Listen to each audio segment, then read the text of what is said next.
Guys, we are back and I have a new light. I don't know if you can tell the difference at all. Um, I don't know if you want to give me any feedback on that, maybe like at the end. That'll be great. Thanks. Anyway, I digress. We have an amazing, amazing, amazing girl. Incidentally, my mum's name also. Crazy, I know. Silvia is just coming on now, and she is a professional candle maker. Hello, hello, Hello. Thank hello. I was just giving an intro, and I got like distracted about my new light. I have a new light, and it's like you. obviously very exciting for some reason. I'm not sure why. Okay. But yeah, so I didn't really give you a proper introduction. But candle making and meditation, Yes. and Eli is watching. I already. Yeah, get on it. Ask some questions, Eli, if you want. Yeah. What does um, it like? why not? Why not? So I kind of took another thing about you from what you said to me is that you're really passionate about activating a deeper relationship with ourselves, which I loved. Yes. So just to start with, just tell me about what that means to you, what that phrase means to you. Basically, it means like getting to know yourself deeply. It's like an initiation, essentially. Like again, like I speak from based on my personal experience. When like my initiation started when I had very high levels of anxiety, and at that point I really didn't know myself. I didn't know how to cope with it. It all felt very, very scary because the feelings were so powerful that like my reality was completely altered, essentially. um, Right. so but again, like when you're in the situation, yes, it feels very scary because you don't have that awareness. um, but also at the same time, once you start working on it and start doing your inner work and getting to know yourself a little bit more and a little bit deeper, then you realize that actually that was a gift because it literally teaches you to get to know yourself, and like out of any conditioning from the past, any situations, any traumas, any behavioral patterns that perhaps were ingrained since childhood, and how you were relating with your family or with friends. Um, yeah. Yeah, absolutely. So, and like, let me tell you, it's not easy, and it's a never ending process. Like, it's uncomfortable. It's very uncomfortable because you Yeah. have to learn to sit with all of the feelings, all of the painful emotions, and things will always come up. Like, as much as as much work you can do on yourself, there will always be some triggers and things that every time you're like, right, okay, I'm on it. I need to show up. I need to work on this. But yeah, this is essentially what it means to me. Um, That's so an amazing explanation. I really like it. I like the amount of detail. yes, um, I love I love detail. details. Yeah. It's great. So I mean, yeah, it's like I feel like there's a lot of pressure on coaches and like for you, your meditation guide also like do other things as well. There's like a lot of pressure to feel like you're already fixed, but there's nobody that has gone through an amount of trauma that can be fully fixed because nobody is like 100% of a human. It's all we're all like a work in progress. And Yeah. like I feel it a lot. I'm like I have my clients and I'm like I always show up for them and I always I'm their like person that they can go to, but then sometimes I'm like, is it okay that I'm not like 100%? Like, is that okay? But like, of course it is because nobody is. But like, you get that like feeling of like, is it okay that I'm not okay? Yeah. I don't know if it's okay. Yeah, absolutely. I mean, I think when you share your vulnerability, which is bloody hard, especially when you share it with Yeah. people, and you share it with your clients, probably your clients will resonate with you even more, because Yeah. if they, of course they look up to you, but if they have this like kind of ideal that you are just perfect and you never make mistakes, then like if they are going through something, then it's probably going to reinforce as well their own, you know, their own thoughts, or perhaps low self-esteem. So Yeah. that, you know, at the end of the day, you know, it's not that we have to be fixed, because that it's not that we're, although often we believe that we're damaged and we're broken, it's not. It's just we're humans and we're here to learn. Like, we're here on earth literally to just have this kind of human experience and learn through Yeah. mistakes, learn in relationship, like through relationship Yeah. with people, with your clients. When you cultivate that deep relationship with your client, Yeah. like you feel this deep connection with them, and the more they resonate with you, the more you feel also that it's okay for you to be vulnerable with them, because you're creating. Yeah. Exactly. So yeah. Yeah, and it is that, it's that connection as well. It's like you build that amount of connection, and then it's like you connect with your client and they connect back with you, and it's just like you kind of almost, I don't know, like everyone kind of shares vulnerabilities, but it's not like we're going, oh, we feel so bad. It's like, hey, look how awesome this is. We got through this. Like, Yeah. this is amazing, you know, Yeah. and like it's more of a celebration rather than a like pity party, you know? Yeah, exactly. And I actually realized this, especially this weekend, that really sometimes it just takes just a little bit to, like, whatever you do for yourself, even if it's just a little thing, can you actually just pause and celebrate it? Can you give yourself a big pat on the back and say, fuck, I've done this, well done? And even Yeah. if you think initially, oh, I haven't done enough, this is just a small thing, because you keep thinking perhaps of the big result, of the big outcome, so it's gonna feel so far away. Yeah, but I haven't got there yet. But you need to take it step by Yeah. step, and also like just give yourself that compassion. um Yeah. like you know, it's often we're so hard on ourselves all the time. We just constantly Yeah. punish ourselves because we, you know, perhaps yes, from other things that happen in the past. So it's ingrained in our nervous system, and we have this idea that perhaps we're never good enough, and you know, how what people are going to think of us because perhaps we haven't achieved certain things. But actually, that when you look back at your journey and how much you went through, everybody's journey is so different and so unique. Yeah. So you Yeah. have to honor that and give yourself space to process it, you know. Yeah, absolutely, absolutely. And what you said about like the celebrating and pausing, it's like I literally had a conversation about an hour ago just about like, hey, you know that you achieved this. Well, did you stop and like celebrate it? No, I just carried on to the next thing. Well, that's Yeah. why you don't feel like you've achieved anything, because you're not celebrating anything, you know. And it's like, it sounds so obvious when you're like, yeah, someone says it to you, you're like, yeah, of course that's right. But then, you know, like when you actually go through something, you actually achieve something and you just carry on and do the next thing, it's like, oh wait, maybe I didn't stop, like maybe I didn't pause and appreciate what I just did. Like Mm-hmm. maybe that's why I feel like I'm, you know, constantly doing nothing even though I'm doing like loads of things, you know. So it's like, I find especially with my clients actually, because they're all like crazy busy people, like a lot of them are mums, and you know, like they've like the balancing act of the children and the work and the school runs and the, well, obviously not at the moment, the activity clubs, or some of them still, but like, you know, Yeah. less so I guess at the moment, but even so, you know, like, and getting half of them getting food on the table, you know, Yeah. looking after their husbands, because obviously men always need looking after, like that, we can't escape that. You know, it's like massive stereotype there, but it's true. Stereotypes are there for a reason.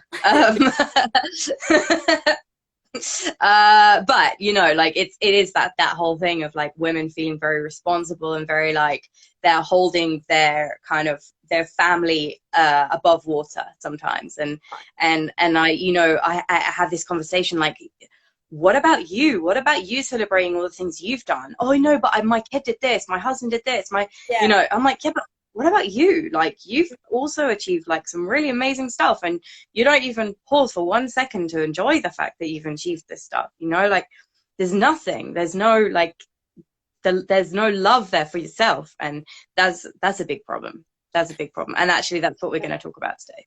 That's great. Yeah, nothing, like at the end of the day, it's also boundaries. Like, I think Yes.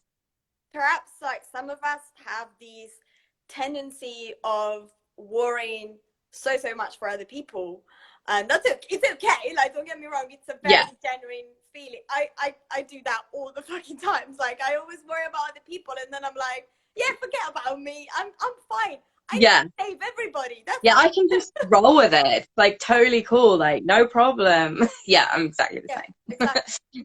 But then again, you also need to have you need to go inward. You need to have a look at yourself, because otherwise you're just constantly using and sending that energy to other people. But like in relationships with your kids, family, at work, like there has to be a mutual Give exchange. and take. Okay? Yeah, for sure. And also, again, there are things that only yourself can meet, like in terms of your own setting your own boundaries, like your personal boundaries with people. How much is too much for you? How much Yeah. can you really take? Because some people, perhaps, I see this because I've experienced it myself. I see this as a form of self-sabotage. So I have this coping mechanism that, when, because perhaps, I want to be seen, I want to be validated as well, I have this tendency of taking on so many things in one go, thinking, yeah, I'm just gonna do Yeah. all Got to 100%. do everything at the same time. Yeah, exactly. Yeah, I And feel that. yeah, everybody does it. And clearly I'm not honest with, like, I'm not pausing to literally have a talk with myself and being honest with myself and say, actually, I'm feeling a little bit vulnerable here, because I've realized that I can't take on so many of these projects. I'm in a state where it's okay as well to tell a member of your family, or to a friend, or even to a client, like, say when they take too much of your energy, you can say, look, I'm in a state where at the moment I can't take much of your, I can't take your time, I can't take your energy, because I'm not ready myself. And that's also okay Yeah. to say.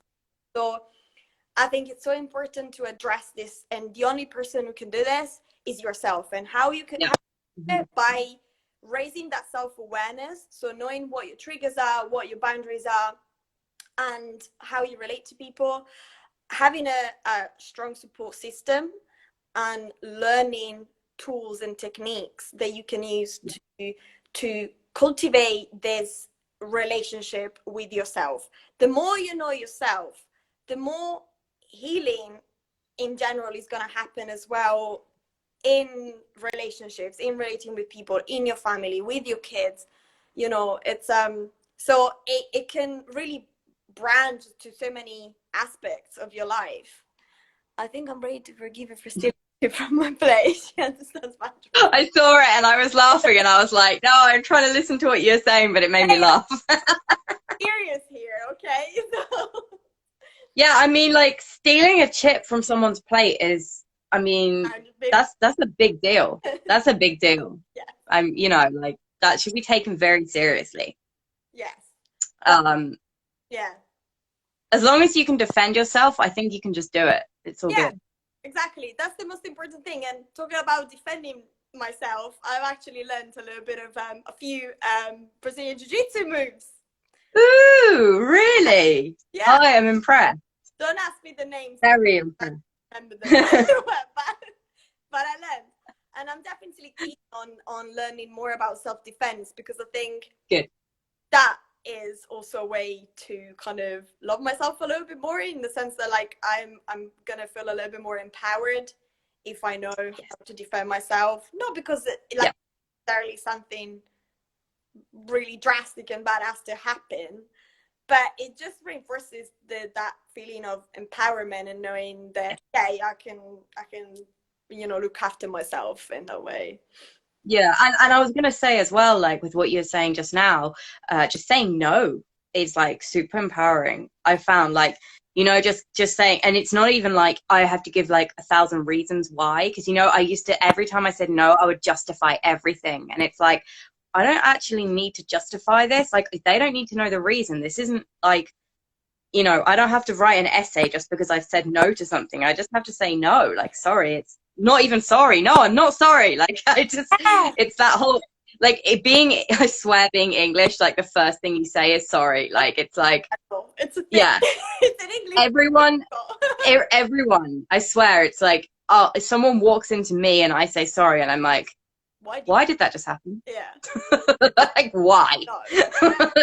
But it's like, no, I can't do this because I'm already doing too much, and I actually value myself and my mental health, and that's actually really important to me. So obviously, if you say that to people on an email after they've just asked you to do something, it doesn't go down very well. Yeah. But yeah, like, what the hell is this girl talking about? Like, well, you asked. What do you want from me? But yeah, just saying no, just saying, like, you know, oh, you know what? I actually have a lot of things on, so no, I cannot do this right now. Yes. No problem, you know, and it's so empowering. Yeah, and especially when you work with people, I can imagine that sometimes, you know, I was talking about this as well in my meditation course. But even because I was a powerlifting coach, so I was constantly with clients all the time. Yeah. And then even when you say when you're a personal trainer, you tend to become a bit like the counselor, like the friend, the counselor, like they talk to you, you know what I mean? And yeah, that is beautiful because they trust you. But also, of course, you need to know your own boundaries, and also like knowing when it's okay for a client to ask for help from you. yeah. There's a point as well where you know that even like, because it's you know, professionalism, you need to draw a line, and also to protect yourself from of other people, because at the end of the day you have to look after your mental health as well. You have your own life, have your own shit to deal with. Yeah. So, yeah, no, exactly. And it's like, it's silly things like going back to the personal trainer things, is boundaries, is like, the thing I used to struggle the most with is people would turn up half an hour late, and then I would feel really bad to give them a half-hour session. You know, it's supposed to be an hour. Like, I can't deal with the fact that I'm giving them a bad service. It's like, no, but it's not your fault. They just turned up late. Like, that's not your fault. Yeah. That you're giving them the best session that they can have in half an hour. Yeah. But I would be like so torn. Like, my one side of my head would be like, no, give them a half-hour session. They turn up late. And the other side would be like, you can't give them a bad service, even if it's their fault. And it's like the two sides, you know, like arguing and everything. Like, it's so crazy. And that's all boundaries. Like, oh, you know, people are going to think I'm a bad personal trainer if I only give them a half-hour session, even though they turned up late. Yes, exactly. You know? That's crazy. I mean, obviously I don't do that now, but back in the day. Yeah. But at the end of the day, it is your time, and also you've got to do what feels most aligned with your core goals, you know, and values, and how you want to show up for your clients, how authentic you are with everybody. So you've got to be fair with all your clients. Yeah. So yeah. But no, I totally agree. I wanted to ask well. Yeah. Like, what, obviously with your work as well, what does it mean for you to be vulnerable? To be vulnerable, to me, is to be comfortable with sharing. So kind of comfortable with somebody asks me a question and I can just answer it. So like, even if it's like really difficult, I can still answer it. Or like, if I'm in a situation that I'm not comfortable with, that's like, I'm vulnerable in that situation. Yes. Yeah. But, you know, like, and I've been in a lot of situations where I have been completely vulnerable, and, you know, obviously it's not ideal. But now I feel like I've learned a lot from being vulnerable, and now it's like, I'm pretty comfortable talking about it, and I'm pretty comfortable like being that, like that, you know, like I would say it doesn't really bother me to Yeah. talk about the past because it's happened. Like, no one's going to change it. It's like, it's a fact. Yeah. Like, the past is a fact. That's kind of how I look at it. It's like, you know, talking about things that I've been through in the past is like, just, I kind of almost have to take the emotion out of it, because otherwise it's like, I would say it's not too difficult, but like I can do it once and then I'm exhausted. Yes. So it's like, you Really. know, like I can't repeat it because it becomes more and more exhausting. So I just say it as like a fact. So this is a fact, this is a fact, this is a fact, this is a fact, and like take the emotion out of it. And it's just like, as I said, you can't change the past because it's happened already. So, you know, this is a fact, this is a fact, this is a fact. That's the way I deal with it. And but being vulnerable now, it's more like having conversations about the stuff that I don't like talking about, Yeah. you know. So that's kind of more about it for me, I would say. Yeah. Um, And I think yeah. it's when you say about like taking the emotions out of it when you explain something is, I guess, especially when you went through whatever you went through already, um, you already went through all of the emotions, and you probably had to sit with it and feel them all. And sometimes perhaps they might come up again, like old wounds. Yeah, of course. Um, but also in that way, you are not the victim of it. Like, Yeah, you're not the victim of the situation anymore. You just simply yeah, kind of, you have validated the experience, you are honoring it, and this is then how you share it. It's like, well, this is how it happened, and this is how I actually grew up, and yeah. kind of understood more about myself based on that specific situation. So yeah. Yeah, no, exactly. And I mean, for me, like, you know, I guess I would be associated with like an abusive relationship because that's how my like martial arts career started. Right. But I, it's not like it's kind of difficult because like I don't want to be associated with that. Yeah. It's like the reason people know me is because of that, because that doesn't really define me. Yeah. It's just something that happened, you know. But I do talk about it kind of fairly regularly, just because I feel like my experiences and the fact that I've come through the other side can help people that are now in the place where I was. Yeah. So it's like, you know, if one person can just see, oh, she went through that and now she's there, that's, you know, that's really cool. I want to do that too. Like, I feel like I can go through that journey, or obviously not the same journey, but, you know, I feel like I can get through the other side just from seeing her, you know. Yeah. And if someone can see me and be like that and feel like that, you know, like inspired, or like even just feel comforted, like, you know what, it's possible to get through the other side. Yeah. You know, and I'm not saying that what happened to me was the worst thing in the world, because to me it was, but there are plenty of people that have been through far worse. And, you know, like, that, like, let's be real, there is a lot of people going through a lot of shit right now. And actually, especially here, like, people, you know, people in the UK are lucky, really lucky, you know, like, if you're in the UK right now, you are damn lucky, you know. Like, it's a fact. Like, there's a lot worse places you can be, and I don't want to, you know, everyone goes through bad shit, but I do feel like this is a sort of thing you can actually take control of. Oh You yeah. know, going through things like, for example, I don't know, going, if you're, say, like in India, for example, is like the coronavirus is like taken over the entire country and there's like very little control about it. Mm-hmm. So you would feel like you have no control, whereas this is a situation where it's possible to take back control. Yes. So yeah, you don't have it at the time, but you can take it back. Yeah. So I think, does that make sense what I mean? I don't know, Absolutely. hopefully. So how you change your mindset as well, and how you show up for yourself. Yeah. And Yeah. changes all the time at the end of the day. So there are situations where you really can, you know, you can only control really what's happening in the present right now. And it's, you know, such as like the coronavirus and also like lockdown, for example. It's, Yeah. you really can't do much when it comes to uncertainties. Like, Yeah, exactly. you can only control your emotional reactivity to situations, I guess. Yeah. Yeah. How Yeah. Yeah. I agree. I agree. you respond to things and how Hmm. you decide to show up for yourself, so then you can also show up better as a collective. You know Yeah. what I mean? So, but I guess as well, it's definitely like your clients will probably resonate.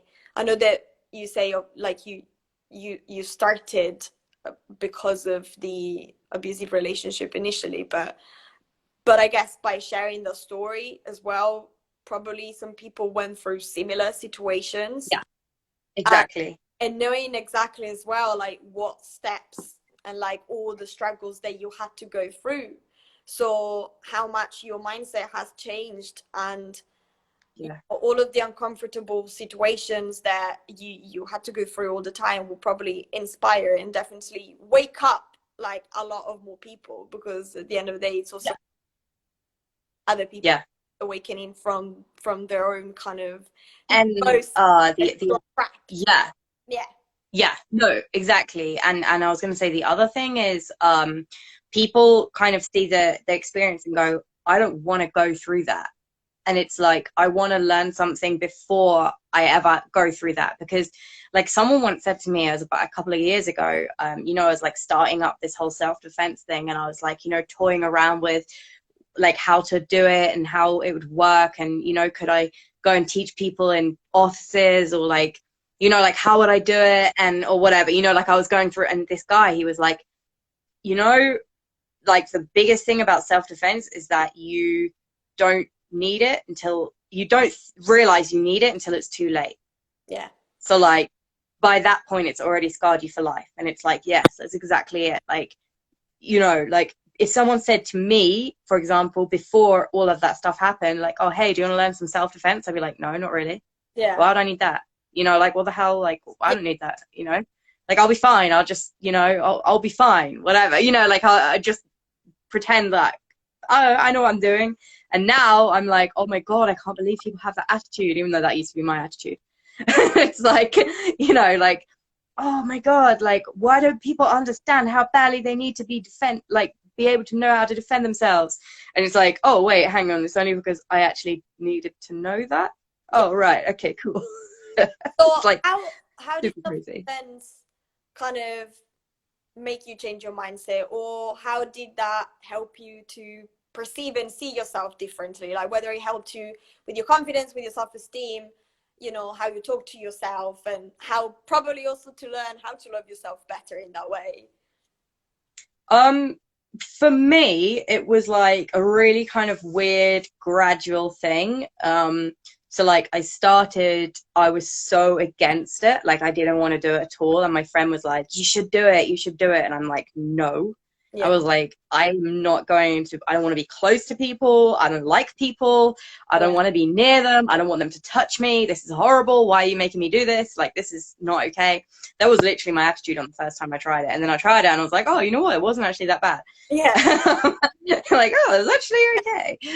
Anyway, then I was like doing it like a lot and just carried on training, but I wasn't really thinking about anything. I wasn't really like, oh, I have to learn how to defend myself now. It was more like I was just like constantly scared of everything. So I wasn't even like thinking, oh, I need to learn how to defend myself. I was just like, everything was scary. Everything was like a big deal in my head. Everything was just like a drama in mm-hmm. my head, And then like I guess it was like the following year after I started training, I was like, I had the opportunity to go to Thailand, and then I was like, saw how it was like properly there. Yeah, Like, oh, this is like real martial arts. This is like I was in a MMA and Muay Thai gym, and like I saw these people like professionals training. And then, oh, the reason I started fighting was because some guy I didn't even know told me that women should never fight.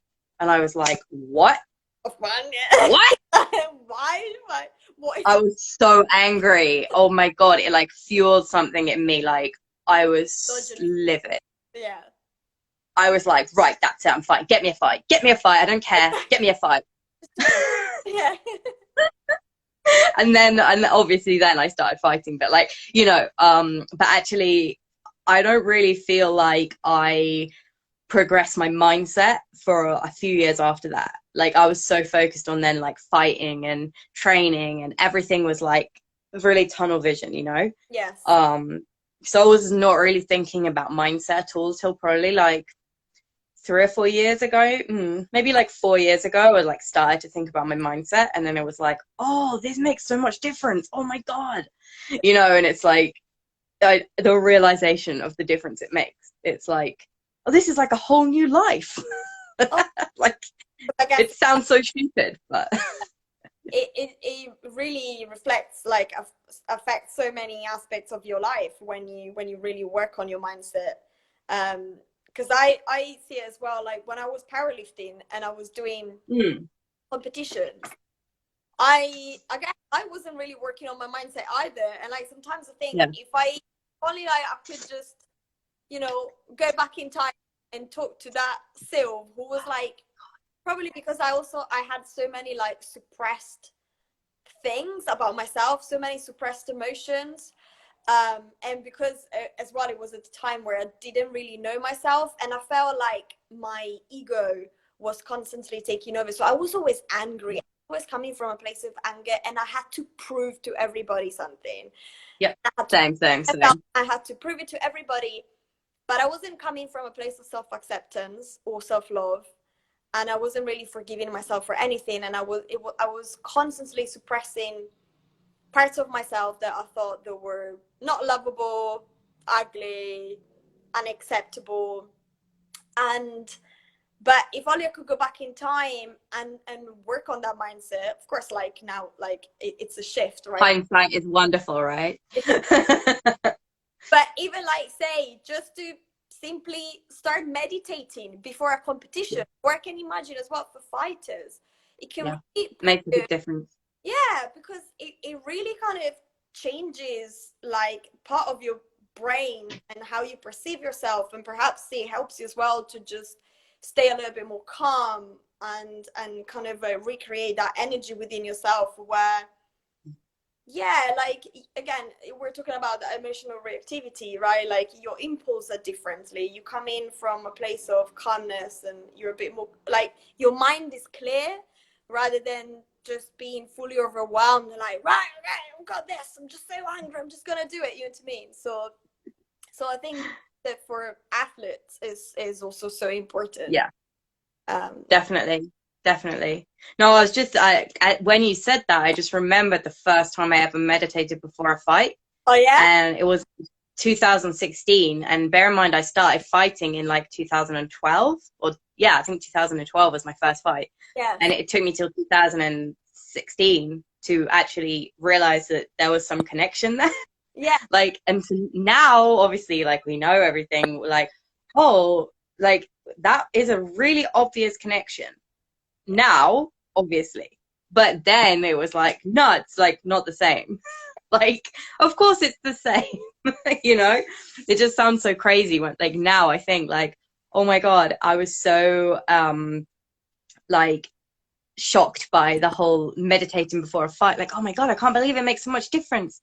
This is amazing. Like, it's like discovering this whole new side to fighting, and it's like so obvious now, but yeah. So how Mindset. did meditation kind of change you, like especially before a fight, or like what first steps did you take, or like what type of meditation, and how did you feel afterwards, or like during a fight? I don't know whether the outcome was different as well, or Yeah, actually, it's a really interesting. I was actually going to ask you something similar about like different meditations, yeah, because that was a guided meditation, and it was a guided meditation by one of my coaches at the time.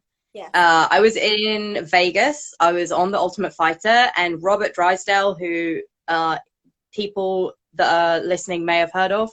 In fact, at least two of the people that are watching will have heard of him.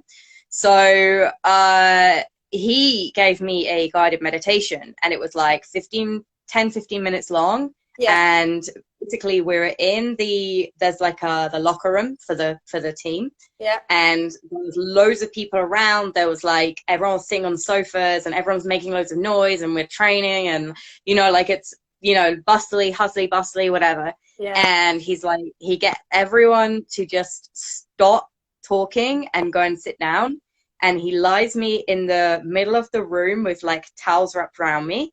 And then he's like sat next to like my head, and he's like started talking. I don't even remember what he said, but it was like so calming and so like relaxing, and just like everything felt okay, you know, like everything was like, oh, this, you know what, this is going to be okay, this is going to be cool. Yes. And it like totally like refocused my mind, and you know, it was just amazing experience, to be honest. I didn't win the fight, but it was very close. Like happy with my performance and everything. I had bronchitis at the time, so it was like pretty bad Oh gosh, yeah. fight. Like, you know, like bronchitis and fighting at the same time is obviously not a good plan, but yeah, whatever. That is fine. But the meditation itself and the experience of the meditation was like a real eye opener for me. But I've always, ever since then, I've always loved guided meditations. I always use guided meditations because I feel like the voice centers me. Yeah. Like I don't like silence. I hate silence. I hate it. Like I really hate it. Like it does not work for me. Music, okay, I can do some classical music, but to be honest, like I use classical music to study. So usually like the thought of classical music is like switch your brain on, not off. Yes. Or like, you know, don't relax too much because you're studying kind of Yeah. thing. Yeah. So what do you prefer? Which do you prefer? Well, it really depends because I'm definitely learning to do more like silent meditations. Because you know what, it's bloody uncomfortable. so Yeah. so the more uncomfortable you feel in those situations, and the more you train yourself and you train your mind to just simply show up and just literally just look inward and start noticing your breath and constantly catching yourself and your mind every time you start drifting. And as long as you don't, you know, you train your mind in a way that you don't start creating stories in your head that then like you create this kind of like film basically, that your mind has drifted so much that then you don't know when you started or how you started. So you know, your mind eventually, you will always, you always notice that like you get distracted and there are thoughts, and then you're thinking, oh my god, I'm hungry, what am I gonna have for lunch, what am I gonna do? Start feeling you know, you start feeling everything in the body, perhaps a little bit of anxiety. But you really have to train yourself to almost like, it's this nurturing, compassionate thing that, okay, well, these are my thoughts, let me, it's okay, they come and go, I'll just go back to my breathing and I'll just sit here in my presence. And it's a consistent practice. It's not that like it's gonna happen over time. Yeah. One thing personally that I find really, really helpful is breath work. I don't know if you've ever tried any breath work techniques or like any Yeah. practices, but I find it deeply helpful because it really helped me kind of rewire my nervous system and like how I see Mm. myself, how I feel physically as well during the day. Um, you know, there are so many different type of breath work, but in general, even if you start with simple exercises of, first of all, bringing that, like cultivating that awareness that of how you breathe, for because I think, and I'm pretty sure as well for athletes, is something that like is so important to look at. Or even like when you go to the doctor and you know, you look at the patient and they always have, I don't know, inflammations, lower back pain, general like neck pain. Yeah, but how are they actually breathing? You need to start looking at that first of all. Yeah. Agree. And it's so important because breath work is a huge release of emotions, especially if you do like a powerful breath work session. um, and it's I realized that it's deeply connected to how much our body stores. Like our body just stores everything, all of our wounds, our past traumas, things that we have experienced, stress, all of the stress that we experience on a daily basis, our body just absorbs it all. And how can you really be aware of that? How can you release it? Like, you really need to work with that. You need to, when people come to me like, oh, well, I have tightness in my neck, I have tightness on my traps, it's probably because, I don't know, I went to the gym and I lifted weights. No, but No, really, it's because you're that's probably perhaps you haven't addressed something. Like, perhaps it's something that, like, it comes from the past. You just don't know, because your body's just, because it's deeply ingrained in the brain, in the nervous system, and your body's just telling you, hey, I'm shutting down here. This is how I show you that yeah, something that has to be addressed. And breathwork yeah. really helped me with that. um, Mm-hmm. but even simple breathing exercises that you can do, like before going to bed, that really helps you to calm your mind, and also switch from being in that classic fight, flight, freeze response, when we're constantly on this, high threshold, like really stressed all the time. And, we feel it in the body, we feel the restriction, perhaps you feel tightness in the chest. So it helps you to switch from that sympathetic nervous system to the parasympathetic nervous system, where you start to down regulate your nervous system, you start to calm yourself down. So a simple one would be, for example, to just breathe in for 5 seconds and breathe out for 5 seconds. And you want to kind of redirect the breathing into your lower belly, and just Mm-hmm. be aware of the breath. Or, like, one that I really like is called ladder breathing. So, for example, you start inhaling for 5 seconds, and then you exhale for 5, but then you can increase. So you inhale for 6 seconds, exhale for 6 seconds, and you can go up all the way until 10. And these are just very, That's cool. I like that. I like that. yeah. I'm always shutting down, but I'm Yeah, I was gonna say, like, do you have any recommend, because a lot of people at the moment are vitamin D deficient. So do you have any recommendation for people that are at all? Um, well, I would say, I don't know, like, it could depend on a lot of things. Obviously, apart from Mm. supplementation, it could really depend on whether you have any inflammation in the body, how is your nutrition, how is your sleep. Like, you really need to look at all different aspects of your Yeah. life. Um, Hmm. so, and yeah, and also, like, how you respond as well within yourself. I mean, what would you recommend for people who are vitamin D deficient?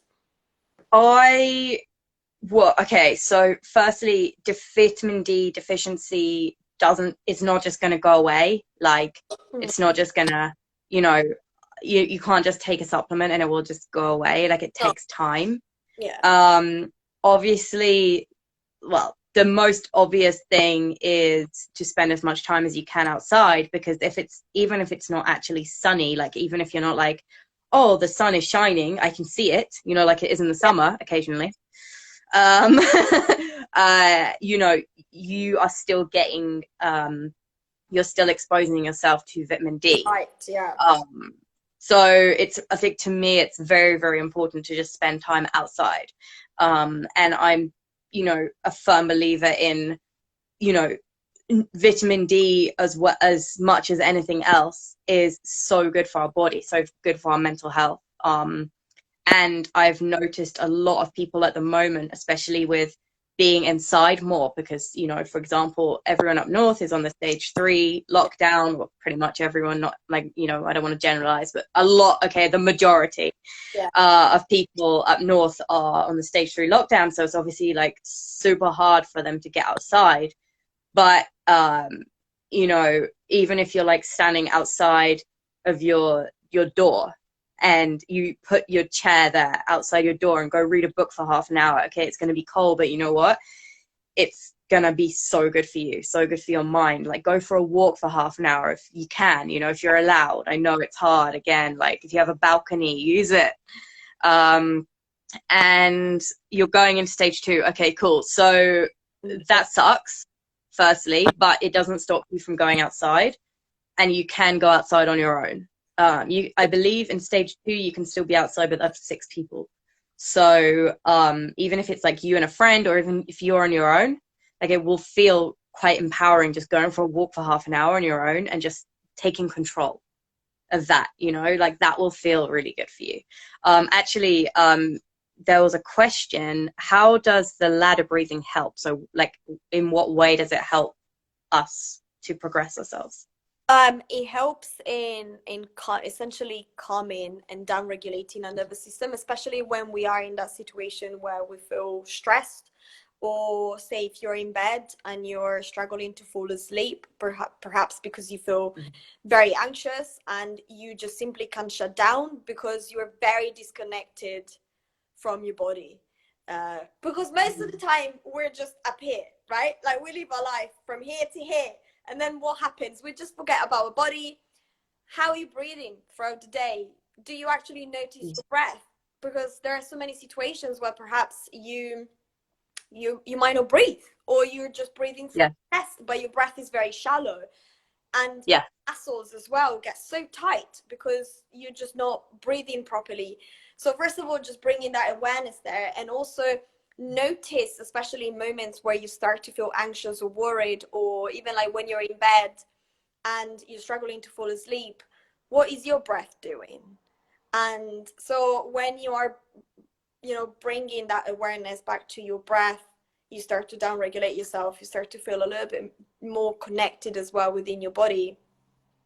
And it helps you to retrain your nervous system and rewire your brain. So it won't probably calm you down straight away if you just do it once. It's a consistent practice, and it's a way as well for you to just simply show up for yourself. And because like there's one thing that I noticed, for example, is that really helped him as well to reconnect more with my breath is somatic work, which is essentially like exercises that you can do for yourself with your body. So for example, simple somatic practices will be you take this knuckle and you start massaging the palm of your hand, okay, and you just do it quite slowly and you start relaxing your hand. But while you do it, what is your breath doing? Start noticing your breath. Are you breathing? Are you not breathing? Is your breath shallow? What's happening? Because it's always related to perhaps any kind of situation that you had in the past where you had to survive in a certain way and your body perhaps decided to shut down. So it's really deeply connected to all of this. So I definitely believe that the more we can show up for ourselves and connect to a breath, we can know more about ourselves and also understand more impulsive reactions, and learning to take back and be witness and pause rather than reacting straight away. So 100%. No, I definitely, when you were speaking just then, I was reminded of one time my old coach, I was rolling with him, like, so just training jiu-jitsu, and it was a 5-minute round, and it got to the end of the round and he just looked at me and he's like, you did not take one breath for that entire round. And I was like, crazy. Oh my God, you're right. Oh my God, am I still alive? Like, what the hell happened? And boxing. Yeah, but that was jiu-jitsu, but like boxing as well. Like I'm terrible. Like I just don't breathe for like the whole round, and it's like, oh my God, what the fuck is wrong with me? Like, why am I not breathing? But it's like that. It's like your body's shutting down, the fight or flight, and like you're in fight mode, but your body's like, I don't really know what to do with this, so I'm just gonna start shutting stuff down because we just need to fight. And you're like, yeah, but I need to be able to breathe for that. Also, and your body's like, nah, you're fine. It's all good. It's all good. And you're like, I still need to be able to breathe. Yeah. But yeah, because I used to, when I started jiu-jitsu, I used to get really bad panic attacks for about 3-4 years. Right. Like terrible. The first 6 months, I would have a panic attack on at least one panic attack in every single session for 6 months, for more than 6 months. I would just be like, you know, hyperventilating. I'd get I get the like the ball of wool, but it's like a ball of wool made out of iron, and Yeah. it like kind of goes up into your throat and it like starts suffocating you. Yeah, it's fun. So I would get that like when I was training, and like all the time, and like hyperventilating, all this stuff. And it was like, it's so weird to me that I would be hyperventilating there and like panic attacks and everything, and then I would just be like, okay, I need to focus on my breathing. I'm gonna I shut my eyes. I always shut my eyes. That's like the only way I can deal with it. You know, like when I get like that, like, and I still get like that very occasionally, but it's very rare now. Maybe once a year. Yes. But I just shut my eyes and then I start breathing. But like, you know, like the deep breathing you're talking about, like, okay, how deep can I breathe? Like this is, everything is a competition in my head. So how deep can I breathe? How, you know, like can I breathe for longer and still train? Yeah. And yes, getting anxious about going back to class, that is a real problem. I also feel that, because it's like, you know, you get that whole like, oh my God, is everyone else going to be fitter than me? Are they going to be stronger than me? Are they going to be, will they have been training? You know, when I haven't, I've been just like, you know, relaxing. Like what, you Yeah. know, what am I going to do? Like there's so many questions. The best thing for that, and I don't know whether you will agree, is write everything down that you are worried about. And then like for me, I like rationalizing everything. Oh yeah. So I write everything down and then I'll rationalize it all. So like everyone's been training. Okay, no, they haven't. Like 3 people have been training out of like 20. Okay. So like, shut up. Like, okay, that's not a real thing. You know, whatever the things are, like write it down, write everything down. And then like, and like you said earlier, sit with the uncomfortability and enjoy it for a second. Yeah, I mean, writing everything down on paper can really help, because you almost become a witness. You become the observer. Yeah. And once you write it down, you're like, well, fuck, I actually feel lighter now, because I've finally validated my experience by expressing it. You just simply, because Yeah. sometimes when you express it verbally can be harder. When you write it down, you start to go a little bit more inward, and it can be a very rational writing as well, but it definitely helps you. But also you realize, like, just take it step by step. When you're gonna come back to classes, I think, without focusing too much, oh my God, what's gonna happen, you know, oh my God, what if people are going to be stronger than you? And so when you don't know that uncertainty and you focus so much on it, you start projecting things in your head that actually don't exist. Yeah. Big time. So Big time. you always need to think, wait a minute, so is this true reality? Do I have enough like facts about this, or this is Yeah. just projection based on my own fears and insecurities, or perhaps because I haven't really done this in a while? So Mm. the simple thing that you can do, which is the bravest thing, is to show up, and then Yeah, I agree. just let the rest unfold. And I'm pretty sure everybody will make you feel so safe, so supported, and they're all really looking forward to just reconnecting and getting back together. But with classes, with everything, really, just show up, and Yeah. it's going to be okay. Like, it's the bravest thing that you can do. So 100%. I agree.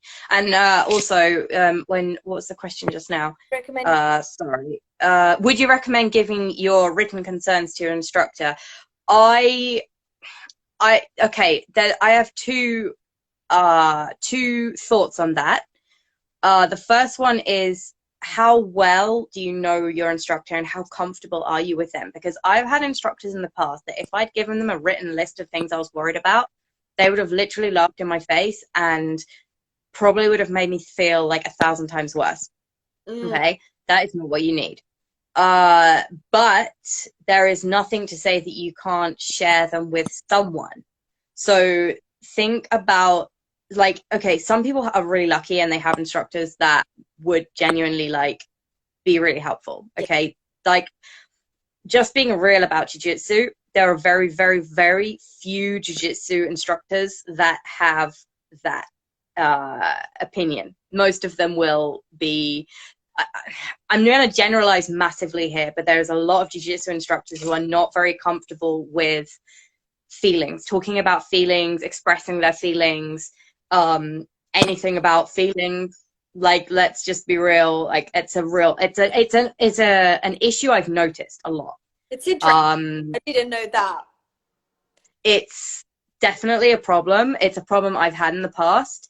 And I've always been of the opinion of, they're not going to help me. I have to help myself. Yes. And it's definitely made me more independent, but it has also made me more frustrated with them. Yeah. And the way I got around it was not to talk to them, but to talk to someone else in the group that I could trust. So, say, like my main training partner, Yeah. if they can put up with me on the mat, then they can put up with my thoughts of my anxieties, you know? Yeah. So I'm pretty sure that like everyone has someone that they prefer to train with, or someone that they like, you know, trust to train with them. Because ultimately, when you're drilling like chokes on each other, you have to have that like security, and you know, like you have to feel comfortable with them, because you can't just like, I can't, for example, just let someone drill a choke on me that I don't know, Yes. because I'm like, what if they, like, if I tap and they don't let go, like, what if they don't know the rules? What if, you know, like, and then I'm like putting myself at risk. I'm like, no, I can't do that. So I only drill with people that I know, and people I know that are not going to harm me. Yeah. That It's mutual respect. And at the end of the day, yes, it's trust. You've got to cultivate that trust with that person. definitely. And your anxiety, because they might be going through the same, especially if you say Exactly. so many instructors. I honestly didn't know, because then that means that probably instructors most of the time they kind of minimize your feelings. It's like they minimize your situation. Yeah. Especially for women, I found Yeah. like they kind of, it's like they look at women as like an emotional drain on the class. So it's like, oh, like another woman who's being a pain again. And it's like, because they don't want to deal with the thoughts and feelings that they have, they project that onto the women of the class, who tend to be obviously slightly more emotional, because, you know, we're not afraid of showing it, let's say. And it might not even be that we're more emotional. It might just be that that's how we portray our emotions. You know, like everyone has emotion. It's just that everyone portrays it in a different way. Like, I remember last year, someone got really angry with me because I cried. I was cutting weight for a fight and I cried because I was just like, everything was happening in my brain at the same time and I couldn't switch it off, and I cried, right? Yes. Like, I cry all the time. This is not really a big deal. To me, I'm just like, okay, I cry all the time. I just get over it. Like, whatever. Like, I don't really care. Like, I'll be fine in like 10 minutes, right? Yeah. It's a really. And he had a massive go at me, and or like to someone else, like, oh, Helen shouldn't be training, she shouldn't be fighting, she cries all the time, like all this. And I'm like, but you go and punch random people when you're angry. At least I'm keeping it inside. At least I'm keeping it to like myself. He would go and like punch random fucking strangers and all this stuff, and I'm like, okay, come on, dude, like, let's weigh up which is worse here. Like, at least I just keep myself to myself. Yeah, I cry all the time, but you know what? It's not really a big deal. Like, it's really not. I guess as well, like how you're processing it. So, like again, like he's reacting in a very impulsive way, and he's probably, I mean, there could be fears and insecurities about that person as well. So instead of addressing it and looking at himself and looking inward, he's actually projecting all of the fears and insecurities onto somebody else. And yeah, I honestly didn't, because it tends to be quite misogynist as well in that sense, because like, oh, women. But that, I mean, like, I definitely think like MMA and jiu-jitsu is very different, but MMA is definitely worse in that respect. Like, there is no room for like crying, for example. Like, if you cry, you're like a lesser human in MMA, and it's like, well, I cry and I do MMA, deal with it. Say it's because of the most. We only have 30 seconds remaining. Oh, sorry, it's just come up on here. Yes, we've been talking for a whole hour. This is Oh, insane. We have to do it again. Oh oh, my God. Right. There's 18 seconds left. I'm gonna tag you in this and we're gonna do another one and we're gonna keep talking because this was amazing. yeah, because like Um, off a tangent, but hey, just show up. no, that's fine. That's what I can say. Show up for yourself. Yeah. Celebrate.